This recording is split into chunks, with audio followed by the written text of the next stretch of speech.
Hello guys, so ngayon ay feeling ko itatanim ko na yung mga seedlings para habang dumadaan yung mga araw ay mag-sprout na sila at makahabol pa ko kahit 1 month lang sa summer kasi parang last month ng summer dito ay August.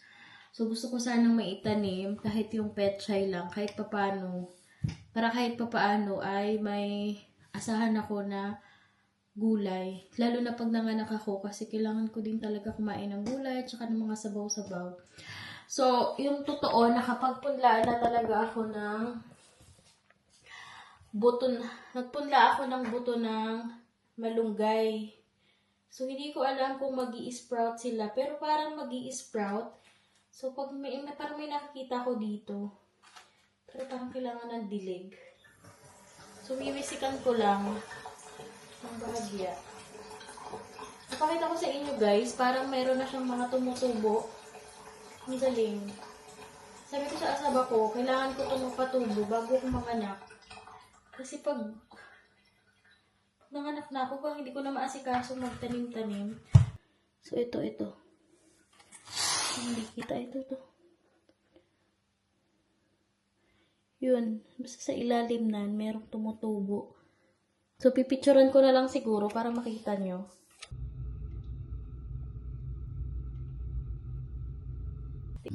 So, ayan. Ibabalik ko to dito muna sa may salamin.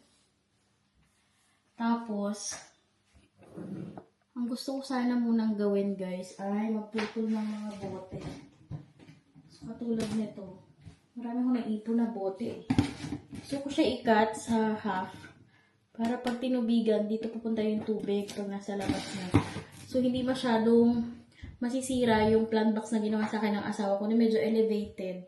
Siyempre, pag laging nababasa yung kahoy, mabubulok talaga yun, diba?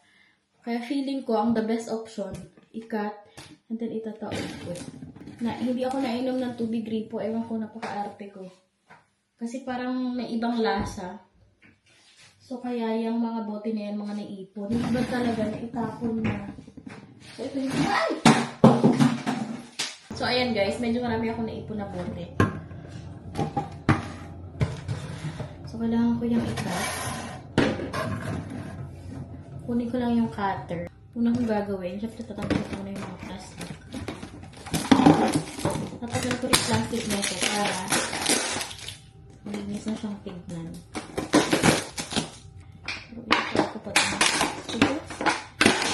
Ayan. Tingnan natin kung maganda yung magiging result.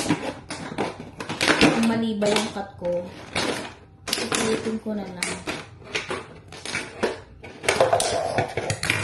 So, ayan guys. So, ang plano ko sana pag ganito siya, oh. Parang mali. Ano lang. So, dapat yata, dito ko kaitat. Wala na siya. Bali, ang itatanim ko dito ay petchay. Kasi ito ako natin ng petchay. Ano lang talaga tama aking pagkaka. So, ayan.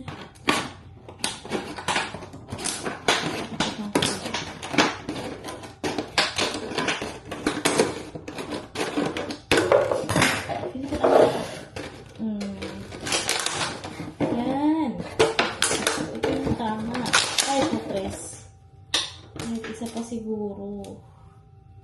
Feeling ko ganito okay na to. So, ganito siya ang gagawin ko. Para medyo malalim din to. Iba yung cook nila, meron ganun. Kung compare sa atin. So, dito ko lang siya ikakat. So, yan guys. So, dito ko lang pala siya ikakat para mas malaki yung dito. Para papasok ito doon. So, yan guys. Ang in-order ko mga seeds, itong malunggay. In-order ko siya sa Orange App. Yan. And then, meron akong strawberry. Parang matagal ko na itong binili sa department. Ay, hindi sa department store.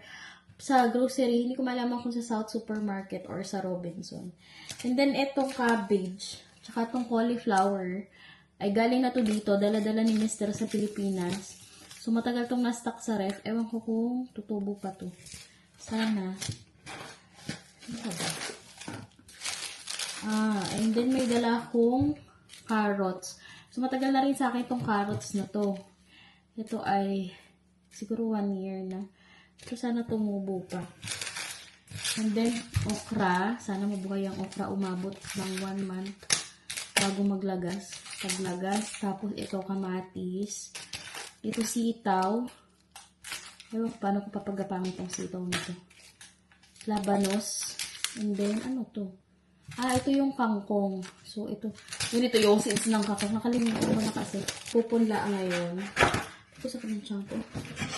So, dito lang. Lalo yung maliliit. Katulad ng carrots. Maganda siya ipunlaan muna. And then, yung petsa. Asa kaya malilimusta rin buto ng petchay ko? Saan ko na? Sa cabinet lang yun. Dito sa kusina. Hindi ko malaman kung saan yung nilagay. Pero i-ready ko na to para lagyan ko na ng seeds. And ito na sila. Feeling ko, itong Tupperware na to, gagamitin ko siya. Ano ang mga nakagay. Kay Mr. to. Ito. O, diba sakto? Pupumalin ako dito. Wala.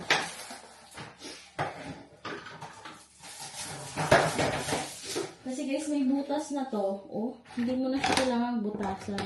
Ito naman, pwede naman ito kahit hindi butasan, di ba? And then, ito. Para may pangsapo yung seeds. Ito. Yan. So, ganyan lang siya. Tapos dito ko lang siya ilalagay sa bintana sa kusina. Muna, habang hindi pa sila nag-i-sprout. Kasi medyo manalamig sa labas. Nahapo ako kung nagsasalita. Pero mas lalo mahirap mag-voice over.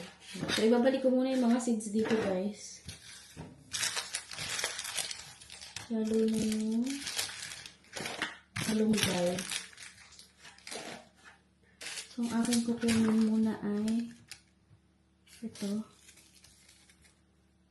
Tapos strawberry. Sumapula ng strawberry. Tapos itong kangkong. Itong okra. Punala ko nito dito. And then, labanos. So, ito itong labanos na to. Kangkong. So, ibabalik ko muna sila lahat dito, guys.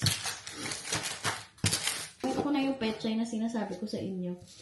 Ang tawag nila dito ay pak choy. White. Pero hindi natin pak choy. Petchay ito eh. Sa atin, di ba? So, yan. Nalagay ko dito muna. And then, sa labas ako pupunla.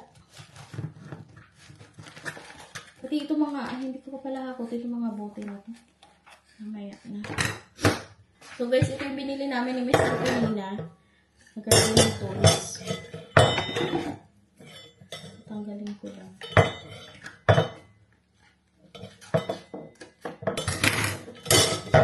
Ingay ko.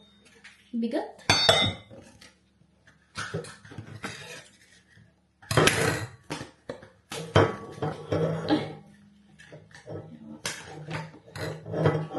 So, ayan. Tinidor at kutsara.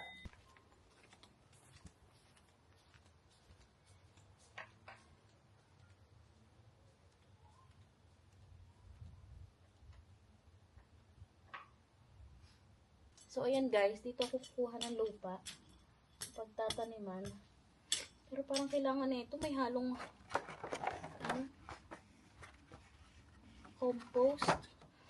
Kuha lang ako ng compost. So, itong compost na to guys, medyo matagal na to. Binili pa namin ito ni Mister bago ako umuwi ng Pilipinas.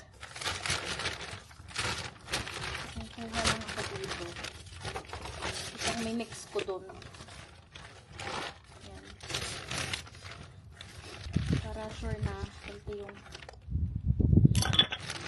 katanim ko. Medyo umaambol guys. Pero gusto ko na talaga magpunda. So yan, imimix ko. So ayan, lalagyan ko ito ulit.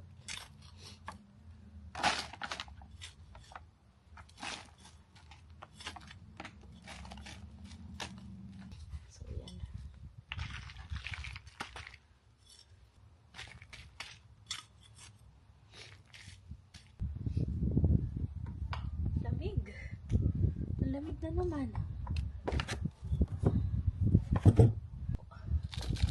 Lipat ko siya. Kasi. So, binuksan ko na guys. Ito na itatanim ko yung pak choy na white. Pero pechay talaga to sa atin. So, dito, ang seeds nila, sa atin naka-plastic pa, diba?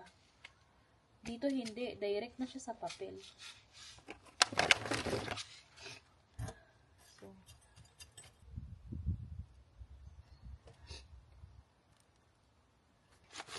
sana yung strawberry mabuhay din. Maliliit lang tong variety na to. Pero malay nyo naman, diba? Baka maganda siya pag namunga. Punutin ko na din. So ito, may plastic.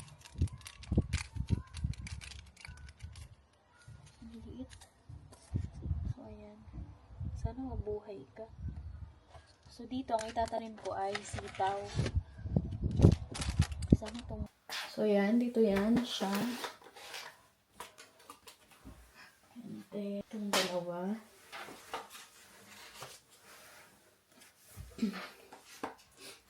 So yan, pag ganyan.